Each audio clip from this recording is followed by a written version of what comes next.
the Candypants Lifestyle Podcast. Interviewing the world's industry leaders on their journey. Where do we go from here? Hello, and welcome along to the Candypants Lifestyle Podcast. I'm Nick, and a little bit of good news and bad to start the episode this week. Bad news, we still don't have much of a budget for this podcast. So that means we still haven't been able to find a more capable presenter. Piers Morgan, Ant and Dec, and even Lorraine Kelly were all too expensive. So unfortunately for you, you're going to have to make do with me. Sorry about that. But the good news is, it's actually only taken me about 20 attempts to record this intro, which is a big improvement on the almost 50 it took me to record the intro for episode 1.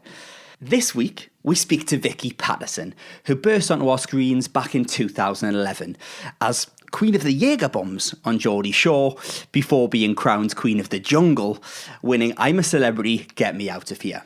Vicky tells us what it's really like growing up in the spotlight and dealing with fame for almost a decade. This is the brilliantly open and very honest journey of Vicky Pattison. Oh, by the way, this episode does contain some adult themes and a couple of naughty words, so you have been warned. Vicky, how are you? I'm okay, thank you. How are you? Yeah, I'm good. Do you know what it is? And I've thought about this. So you're the first guest who we've had to send questions to an agent. So I feel like you're our first big hitter. No, I'm obviously just the first really awkward person you've had. That's what this is. But you know what it is? It got me thinking, I think you would be such a good agent. Do you think? Do you know what? That's such a common misconception, right? Everyone thinks I'm this complete tough nut.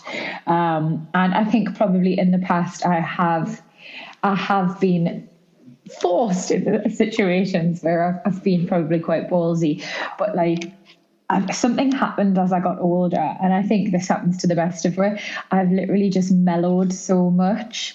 And I hate confrontation. Honestly, I can't stand saying no to people. I'm such a people pleaser. I'll do anything for an easy life. So yeah, 10 years ago, Vicky, oh God, she would have been like a dog with a bone. Have her as an agent. Vicky in her 30s, no, she'll get nothing done.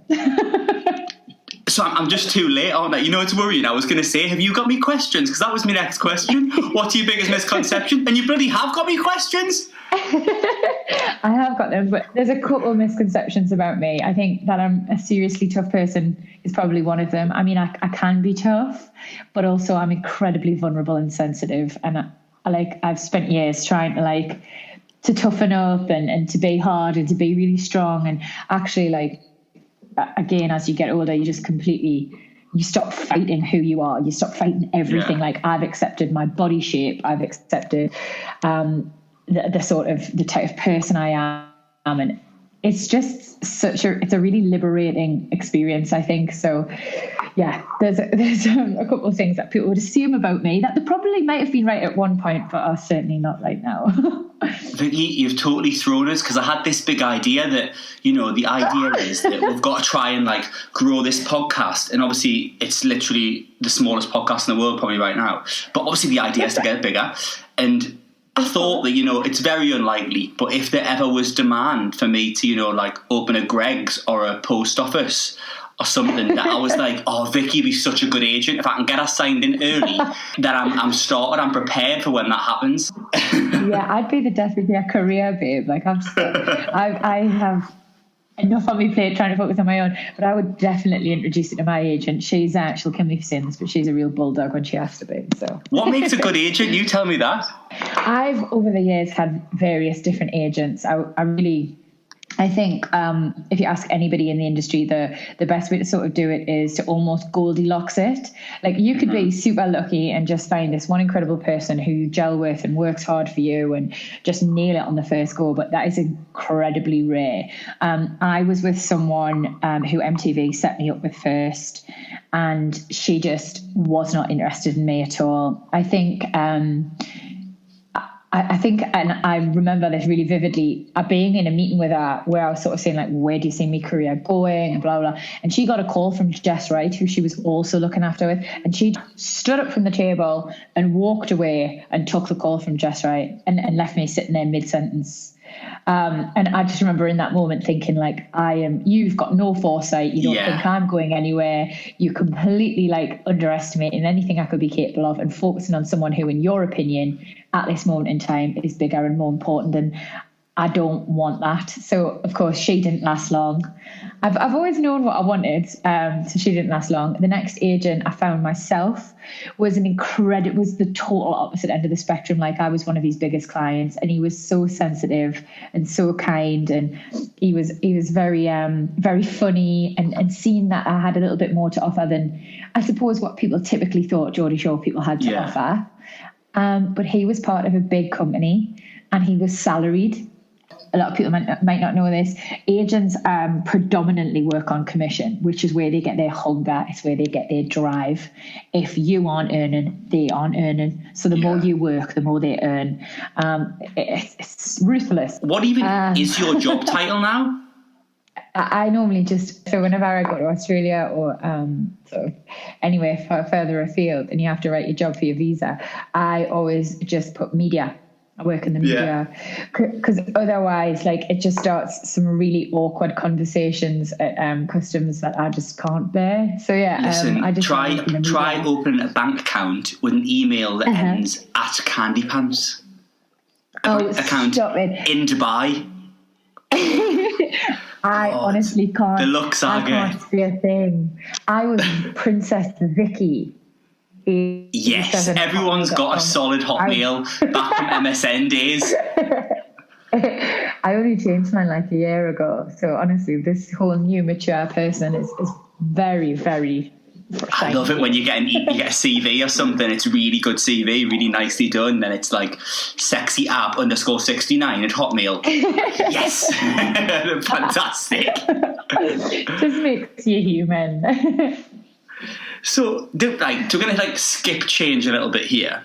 But one thing I've heard you say is, obviously you've achieved like loads, like so much over the years. But I've heard you say that you sometimes feel like you for whatever reason, you don't deserve it. Like, is there a reason you think that, or why do you think that? I think, so I've self-diagnosed myself with imposter syndrome. Like, I've not been to see anyone. This is not a medical opinion. This is just me, like, assuming based on my opinion of myself. Like, I never feel like I deserve to be at the fancy awards or to get the shows I do or to move in the circles I do and meet the people I do. Why though? Why not? It's a really weird one. I think but starting from something like Geordie Shore, which is ultimately car crash TV, we were, and I felt this, like, I'm very sensitive, so I really felt this. We were always sort of the underdogs, like the one nobody wanted to really in their magazines at first, and nobody wanted to endorse on their brands at first, and the press didn't like her, the people in Newcastle didn't like her. And I think feeling those things for a prolonged period of time, it's going to do something to your self-esteem. And it did two things to me. It made me even more determined to succeed than I had ever been before. But it also left like a real mark that I was never actually going to be good enough. And I always struggled to shake the things that people would say in the early days, because ultimately I believed a lot of them to be true deep down. The way I was behaving wasn't great. My parents weren't proud. And I think when you see a grain of truth in the things that others are saying, it just hits you that much harder.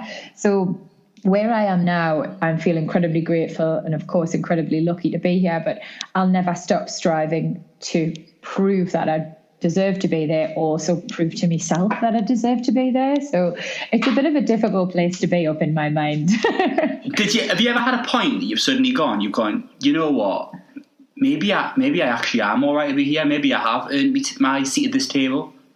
Winning the Jungle was like a huge accolade and a real pivotal moment in my career.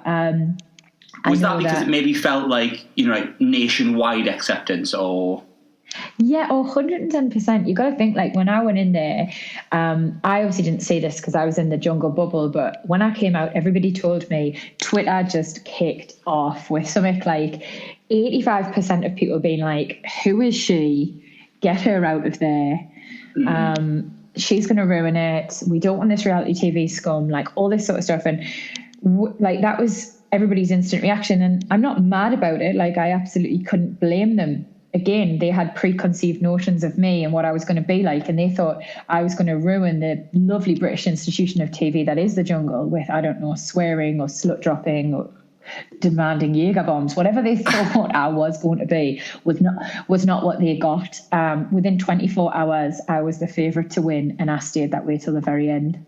To be able to take an entire nation's opinion of you and change it in one fell swoop is something that no other show enables you to do other than the jungle, and I'll always be grateful for giving me that opportunity.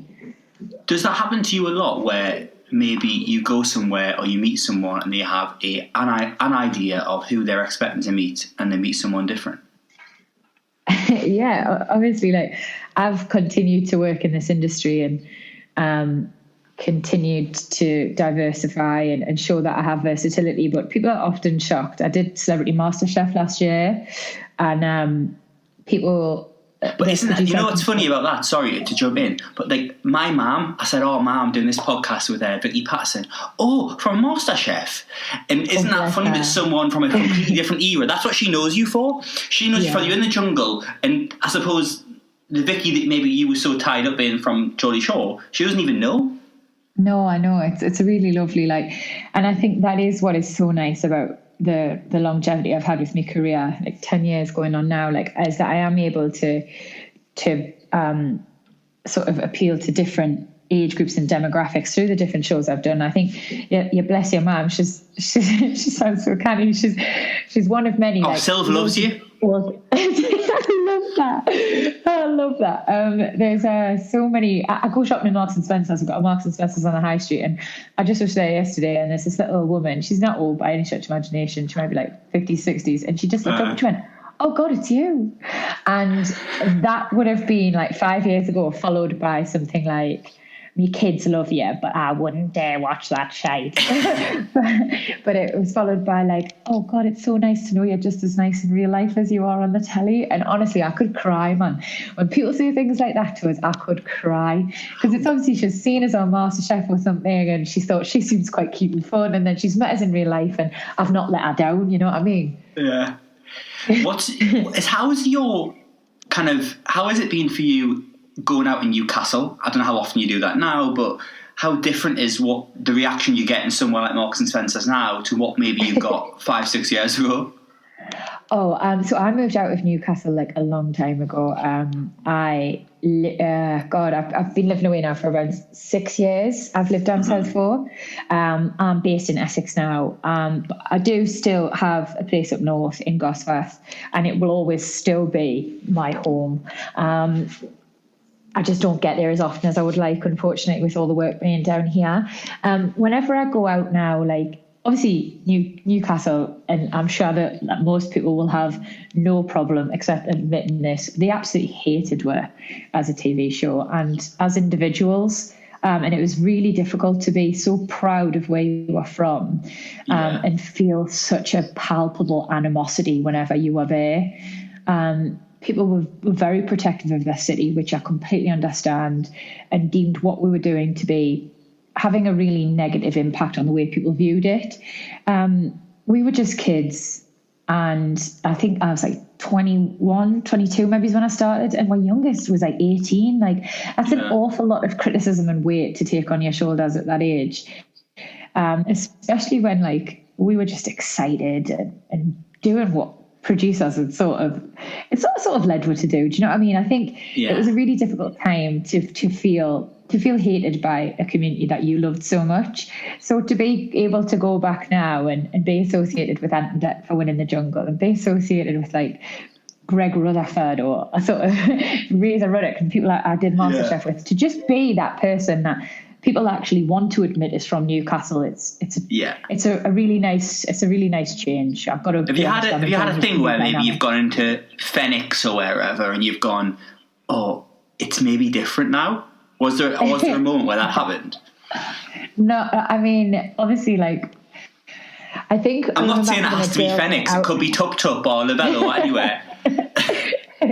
I had a girls' night out after I won the jungle. My sister organised it, and it was so lovely. Right. Like, we went to a Vika, and we went up to Tup Tup, and I remember, like, before, the only type of people who would come up to us were like, God, I just always, if anyone approached us, like, I held me breath, because it could have gone either way. Like, I was constantly getting said things like, oh God, I don't watch it, it's awful, but my son says you're on the telly, so can you have a picture? And I know the people didn't think that was such a horrible thing to say, but God, it just used to hurt me so much. So I remember being on this night out and people stopping us, and me just almost my entire body tensing up, because I just thought, what they're going to say. Yeah. And everyone was just so nice, like, well done, you were amazing, we loved you in the jungle, what's that deck like? And I had to go home. It's so weird. Like, I had to go home because I wasn't ready for that change in dynamic, and I wasn't ready for that level of fame. I was really blindsided by it all, and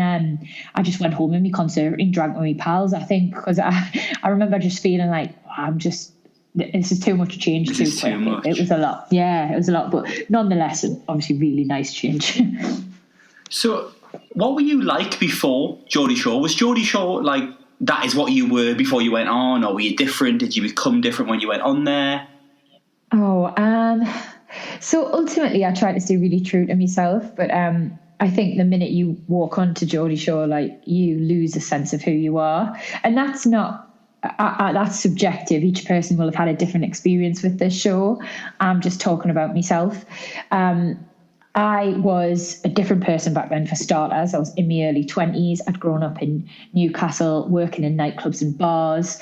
I was pretty tough. I'd had a pretty rough ride, working in on some ropes, etc.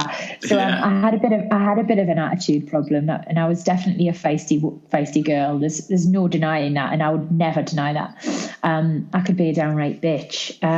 But I think the longer I spent on the show, the more, like, almost pigeonholed I became as a person. And you all realise that you have a role to play, and you either fight against that and become superfluous to requirements, or you embrace it and you become an integral part of the show. And I really lent into my character. I was the bitch. I was the voice of reason. I was the straight talker, the mum towards the end. And at times there was real elements of who I even am now in the person that you saw on Geordie Shore. I'm good fun. I care about people. I'm super loyal. Like, I can be feisty, but in other times I was just a complete caricature of myself. And I allowed myself to be totally swept up in an experience that was confusing and exciting and unknown to a 22-year-old. Do you know what's funny? Like, I think that probably, I'm a little bit, so I remember when it all went on, I was working with Candypants in Marbella, and I remember Gaz coming out there and I'm saying, you know, Nick, the hardest thing about it is the fact that wherever I go, they want Gaz.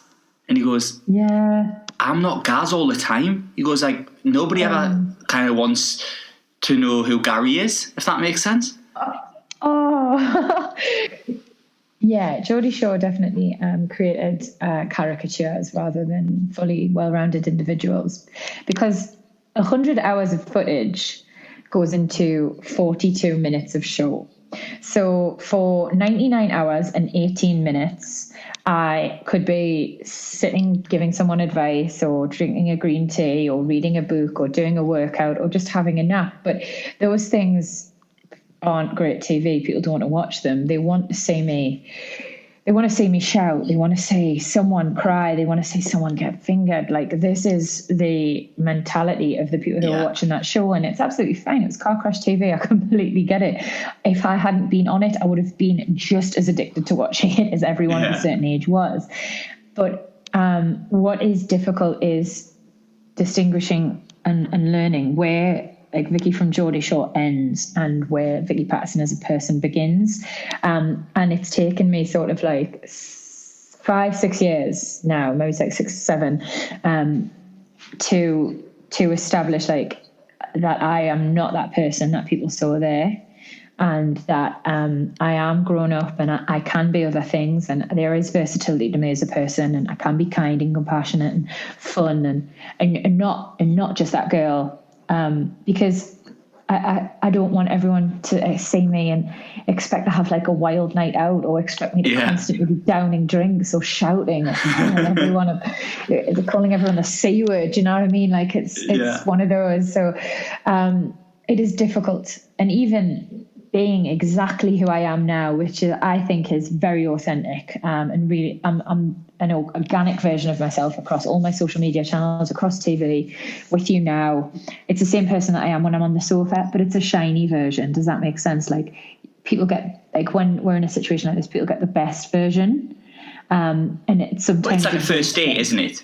Almost. Yeah, that's such a nice way of that putting thing, it. isn't like, it? Being, That's it. Yeah, you are just the best version of yourself. And there's absolutely nothing wrong with that. But I agree with Gary's sentiment 7 years ago. You can't always be that version. You can't always be that person. There has to be down days, and there will be moments when like you don't feel like getting off a 12-hour flight and have someone recite Geordie Shore quotes to you. Like sometimes you are entitled to just be a little bit less than the shiny version people expect. But what was your like families when you first went on Geordie Shore, and obviously people didn't know what it was when it started, but once it's gone out and stuff, like what was your like family's response, like aside from your friends and that, but what was like your family's response to that? So we didn't know what we were letting ourselves in for. I think the only shows that were vaguely similar to it that were on the TV at the moment were Made in Chelsea and The Only Way is Essex at Towie. So the type of TV that Geordie Shore had not been made in the UK. So we had no point of reference. So for me mum, who always knew I wanted more than to just like sort of do a normal job, be a normal person, like she always knew I was going to want unpredictability and exciting in my life. We were excited at first, but it quickly drove a wedge between her. My mum's like the nicest person ever. She's always worked for charities. She's incredibly kind and very proud of how she'd brought us up. And I think seeing a version of her daughter that she didn't recognise on TV, and quite frankly that I didn't recognise at the best of times, was hard for her. Hearing people call her child a monster was like super difficult. People who had used to be her friends, and even some people who were her family, avoided her because they just didn't know how to talk to her. I made my family's life really hard, and it made my relationship with my family very difficult. And I don't know, we didn't recover for a long time. Me and my mum are like best friends now, but that hasn't been like an easy relationship. Everything changed when I left Geordie Shore, and I sort of got back to being the person I had been before. Really fun, quite light-hearted, just a nice girl. But yeah, Geordie Shore wasn't an easy time for me and my family. So you've been on so many different shows since. So obviously you've said about MasterChef, you've been on I'm a Celebrity.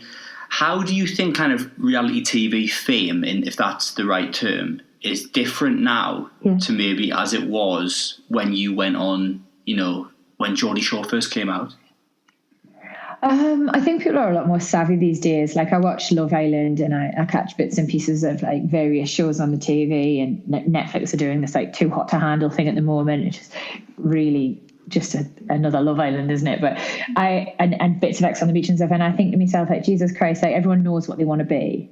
So once in a while you get like this incredibly authentic character who everyone just falls for, because it doesn't matter if you're a hero or a villain, or if you cry all the time, or if you're super strong, or if you're a girl or if you're a boy. But if you go on there and be unapologetically yourself, somebody, like people out there will identify with you and find you relatable, and people won't be able to not fall in love with you. So every once in a while you get someone like that, like Amber from last year's Love Island, for example. She was impossible not to fall in love with because she was just herself. And then you will watch someone who you think, you've been watching too much reality TV, and you'll think, you thought you were going to come on here and play this character. And I don't know if it's because I have the experience and I've lived it and I can see their cogs turning or what, but I look at it and think you are playing a part. And I think reality TV these days and the people who are going on it are a lot more contrived.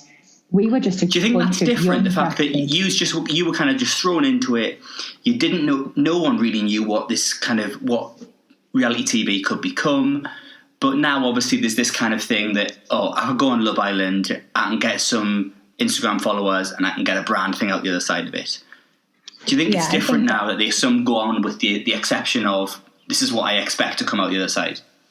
No, I think that's precisely it. I think you've hit the nail on the head. Like, obviously, I can't, really difficult to say who's in it for, who is like genuinely in it to find love, if it's Love Island, or genuinely just after an experience, if it's Ex on the Beach, whatever it is. But I think predominantly across the board, people have seen like the huge, amazing, life-changing things that can happen to you after something like a big reality TV show. And that is what people are aspiring to these days. We were a bunch of young kids who didn't know what we were getting ourselves in for. Now I think as an industry, it's a lot more contrived.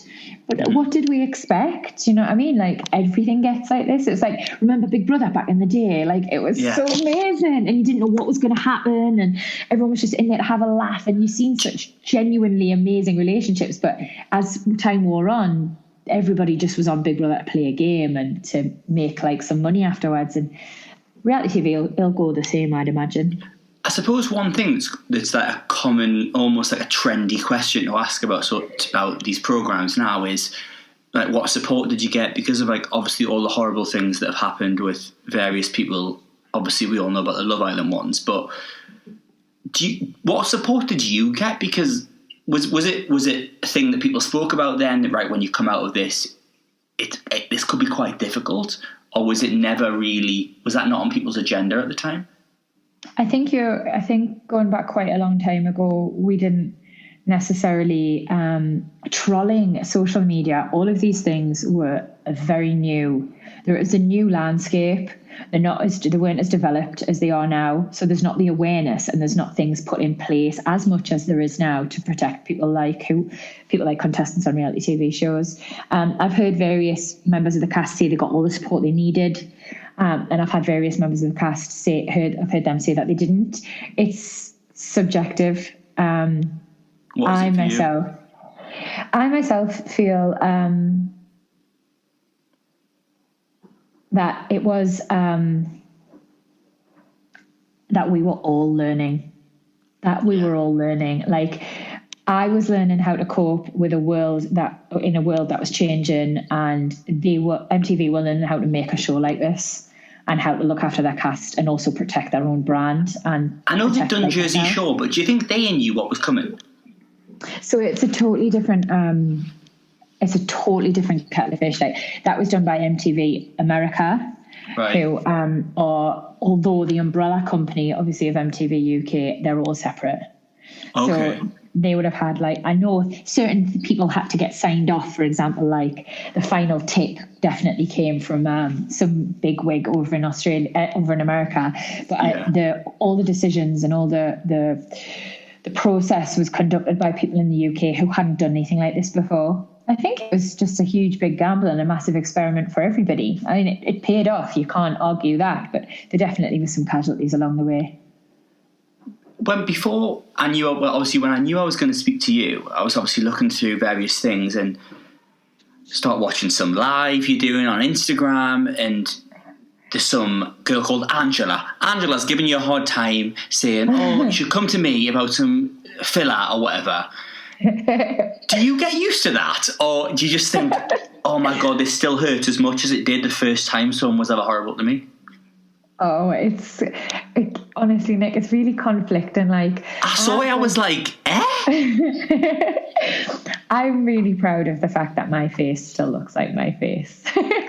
Well, there's two sides to it, isn't it? There's part of the side that thinks, well, first of all, she doesn't. But second of all, what on earth makes you think that is a normal thing to write to someone in a message? I know.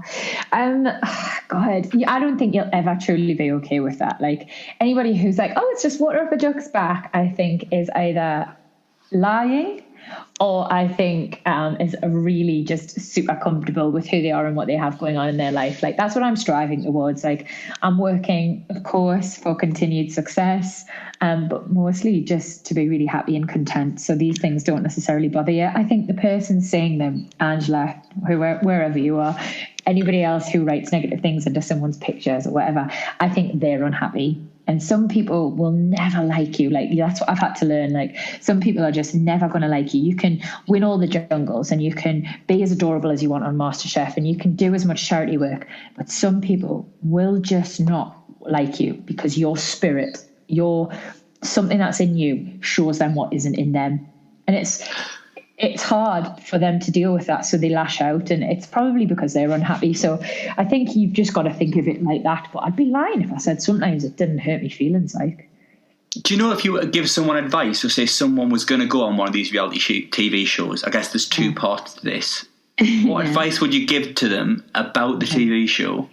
Okay. And then what advice would you give to them about how on earth you deal with this whole negativity you get on social media? Okay, so the first one to anybody going on a reality TV show, it would be, please just be yourself, because everybody else is taken. Like, I am sick of tuning into stuff and seeing like people who are quite clearly trying to be something that they've seen work for someone else. It worked for someone else because that's who they were. Be you and you will be received well. And secondly, there is just like no advice to give that works across the board for everyone when it comes to dealing with trolls. I think everybody has their own way. I know some people block, I know some people argue back, I know some people openly shame them. For me, it just depends on the day I'm having, but ultimately, like, know that what they are saying is no reflection on you. Take a deep breath and realize anything they're saying says so much more about them than it does about you. And I think that's the crux of it. These people are unhappy. Part of me doesn't want to ask this, but the nosy part of me does. Is there one that's happened and you've gone, nah, this has gone too far now, this is a real problem? So trolling, like, I'm actually super lucky now. Like, obviously in the early days when I was making a really controversial show and I was a very controversial character, things weren't easy and it was very hard for me to bite my tongue being the outspoken character that I was, and I got myself into a lot of trouble. Since growing up and moving into more mainstream TV, I've just become a lot more savvy and a lot more comfortable with who I am, and I understand the game more. So not for a long time has a troll really hurt my feelings, I've got to be honest. I laugh it off now more than I do anything else. I think the press, however, is like a different kettle of fish, and there's some things like I absolutely won't stand for when it comes to the press. If anybody talks about my family, there is just no way I will put up with it. How do you fight back to that though? The press being, it's not like, you can reply to someone on Instagram. Well, it's actually like Instagram. I mean, such a difficult relationship with social media that we all have, but like it does super have its uses.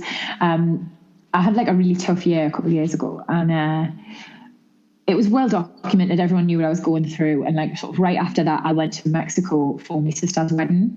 Mm-hmm. It was difficult enough as it was, because obviously I was meant to be getting married that year and everyone knew I was not anymore.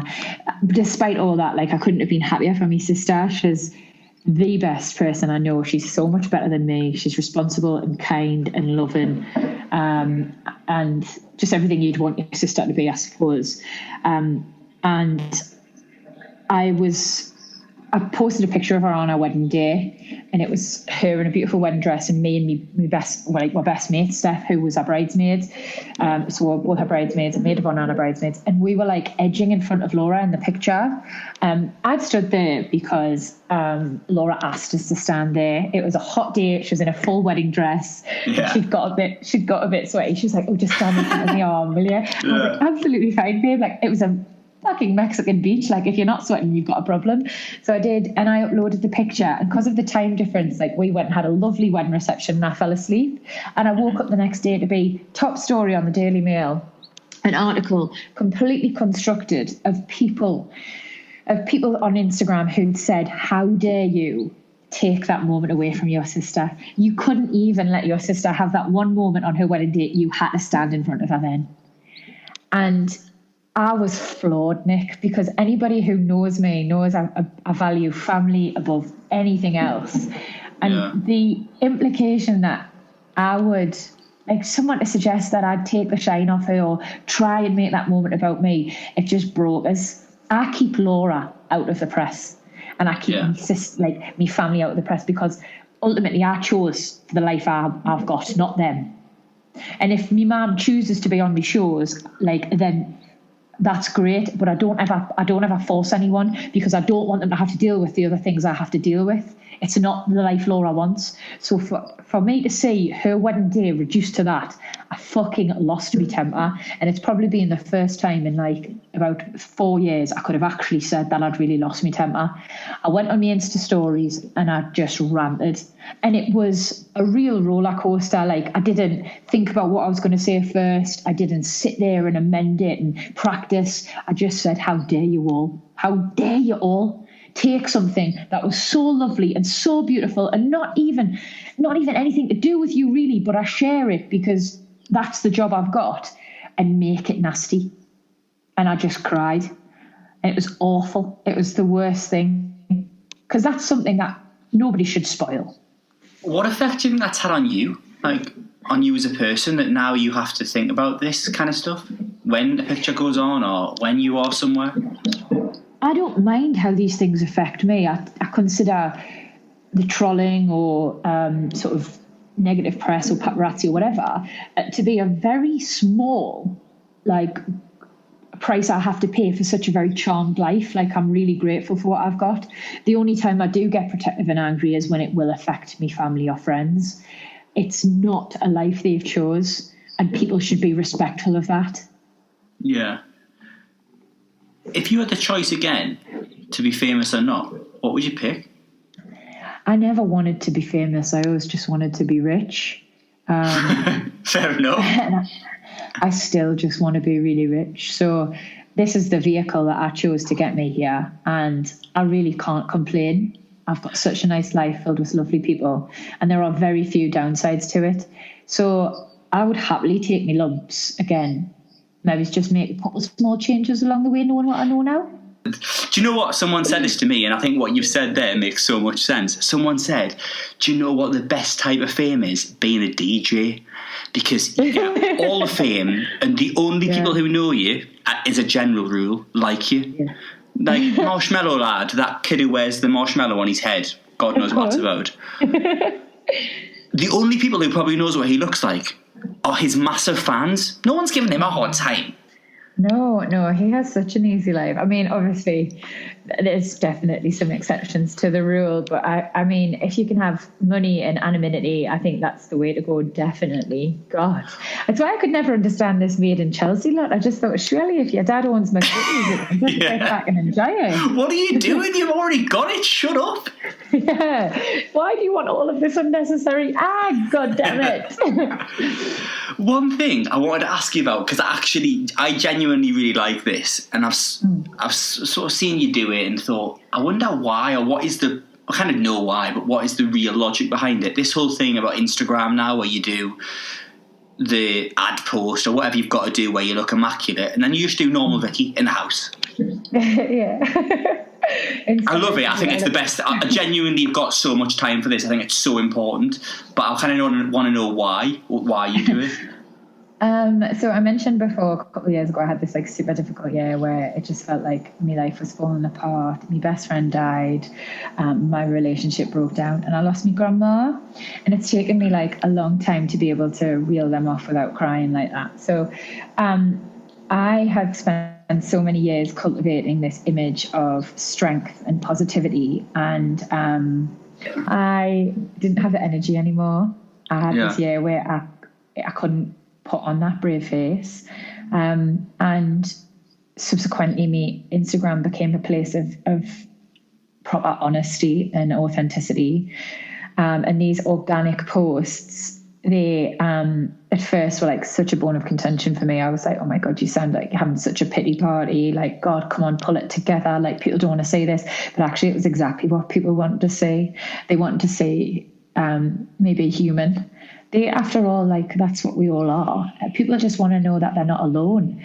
And we're going through all of this together. Like, even now, more so than ever, we need to know we're all in this together. So, yes, I mean, there are some amazing women who wake up at 8 a.m., do a sunrise yoga class, drink a green juice, give birth to an avocado, and are absolutely fantastic. Do, like, Zoom calls with 12 of their mates and a quiz, take care of their kids, homeschool's a dream, blah, blah, blah, blah, blah. I'm not that woman. I wake up late, I want a bacon sandwich, I definitely cry at some point, there's stains on my pajamas, and sometimes I get a little bit cranky. So I just think the more honesty we show each other, the more open we are, the more dialogues we encourage, and it's just so nice to feel like we're not in this together and you're not alone. So that's why I'm honest on social media. I love the answer, and it's as if, I mean, it was probably the most perfect answer you could have given. You know, we talk about different sides to different people, and like something that I've spent over the last year, I've done various things. And I kind of really got into this thing about someone called Brené Brown, who does loads of stuff. Oh, about, she's amazing, right? This is kind of what you started saying, vulnerability. So I thought about that. And what was it that brought you to this point? By the way, bringing up Brené Brown, she's got an amazing metaphor about how to deal with trolls. You heard of it? The Gladiator. Is this to do with the Gladiator? Yeah. Oh, well, it's basically, so I didn't get it from Brené Brown. I got it from my life coach, who was a big fan of her. But he, in particular, said that I'm the one, so not me in particular, but you out there, you are, Nick, I am, everyone. We're the ones who are fighting the good fight. We're putting ourselves out there. We're the ones who are working hard. We're the ones who are trying to be better and make something of ourselves. And it's always going to be the people who don't know what you're going through, who are in the cheap seats, who are shouting advice.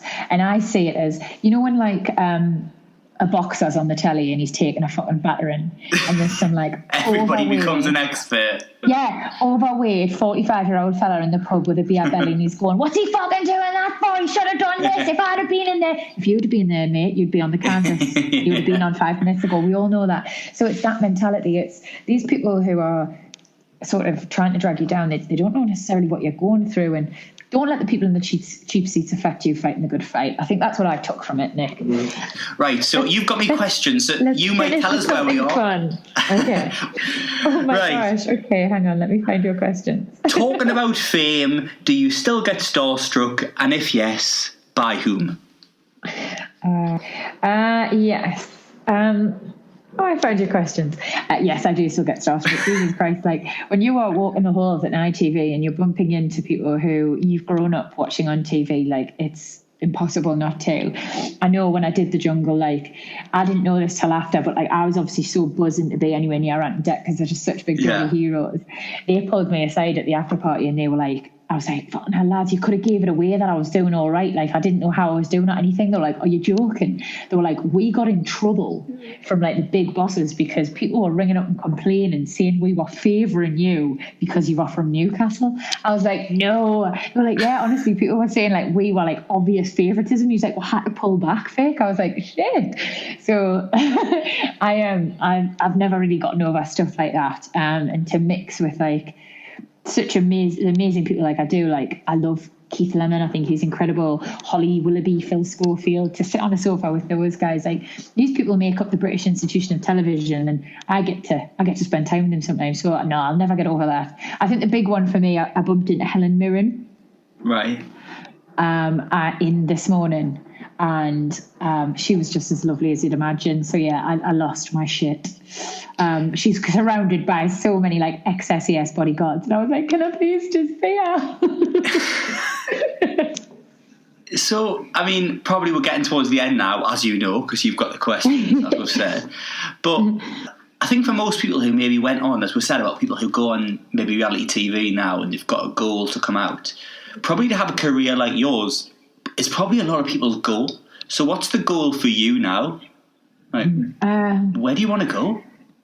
So I've been trying for a lot of years to practice like gratitude and acceptance and like a real sort of sense of contentment for where you are, because for too many years I was like racing through life, not appreciating what I had, always just wanting the next best thing. So ultimately, like, I am learning to be really content and grateful for where I'm at now.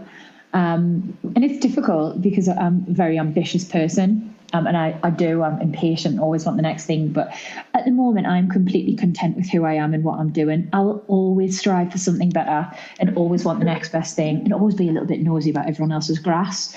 But I'm trying at the moment to just be content with my grass and continue to strive for what I want next. So, the last two questions, again, as you can see on your sheet that you've probably got in front of you. If you could have a dinner party, you can invite 4 people, whoever they are, alive or dead. Who do you want to invite? So number one is such a cliched answer, but like, hear me out. So Marilyn Monroe, and it's not because I'm like super keen on the conspiracy theories. I don't want to know if she shagged JFK. I'm not interested. I mean, obviously, if it comes up, great.